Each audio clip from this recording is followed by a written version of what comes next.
Biiroon carraa hojii uumuu fi ogummaa Oromiyaa galmee hojii Itoophiyaan Labour Market Information System irratti leenjii marsaa sadaffaaf ogeessota giddugala hojiif kennu eegaleem. Saganticha irratti hojjetoonni giddugala hojii godinaalee fi magaalota Oromiyaa garaa garaa irratti argamaniiru. Sagantichaanis gamagamni raawwii hojii kurmaana lammaffaa ni geggeeffamam. Itti aanaan biiroo carraa hojii uumuu fi ogummaa Oromiyaa obbo Waasihuun Golgaa kaayyoon leenjichaa toora xiyyeeffannoo dhimma dijitaalaa irratti tajaajila fooyyessuuf kan qophaa'ee fi dhimma Itoophiyaan Labour Market Information Systemin data qulqulluu ta'e hojjechuuf akka ta'e ibsan. Leenjichaan muuxannoon kan itti walirraa qooddatamuudhaas jedhan. Kaayyoon leenjii yookaan immoo waltajjii gamaaggamaa yookaan waltajjii muuxannoo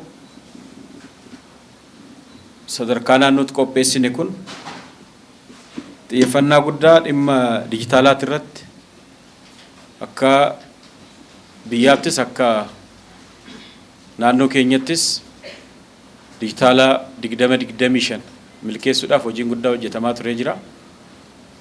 Amma gaa sana milkeessuudhaaf barcaatii baay'ee waan qabnuuf amma dijitaala 2030 sana milkeessuudhaaf immoo yoo bicate hojimaata keenya si'eessuudhaaf tajaajila kennuun amansiisaa gochuu fi keessattuu dhimma dijitaalaa 2030 irratti xiyyeeffannoon hojjechuun Itoophiyaa dijitaala taatee uumuuf leenjicha agarsiistuu ta'us himaniiru. Bu'uuruma kanaan yaadama moofaa darbee hambisuuf sirna dijitaalaa diriirsuun irratti hojjechuudhaan gabaasa sobaa maqsuuf moosajjiin Itoophiyaan Labour Market Information System murteessaa akka ta'e ibsaniiru.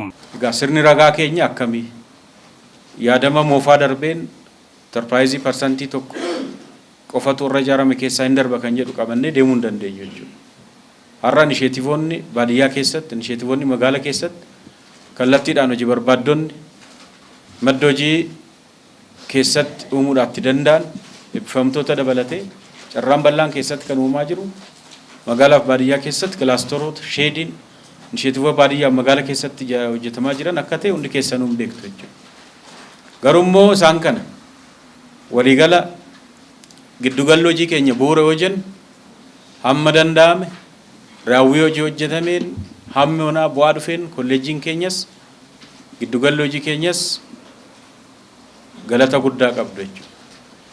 Kanaaf carraa kanaan isin galateeffachuun barbaada. Galmee hojii barbaaddotaa fi intarpiraayizotatti adda baasuuf moosajjiin kun sirnaan kan itti baratamu ta'uu ibsuun leenjicha sirnaan dhaggeeffachuun hojiitti jijjiiruu akka qabanis dubbatan. Kanaaf dhimma dijitaala 2030 kana keessatti dhimmoota milkeessuu qabnu keessaa tokko Itoophiyaa dijitaalessuu keessatti immoo dhimma dijitaala kanaan tajaajila kenninu tajaajila amansiisaa ta'e tajaajila si'ataa ta'e tajaajila fayyadamummaa dargaggootaa keessatti mirkaneessuudhaa danda'u kennuudhaaf akka itti dandeenyu dhimmi galmeen LMIC wajjin wal qabatee akkamitti galmeessaa turre akkamitti raawwataa turre danqaan achi keessa jiru maali kan jedhu raawwii keenya keessatti kan laallu akkama jirutti ta'e dhimmi moosaajiin galmee hojii barbaaddotaatii fi akkasumas galmeen enterpiraayizota kan ittiin galmeessin kaawunsilii dijitaala naannoo keenyaa torbeedhuma darbe keessatti akka inni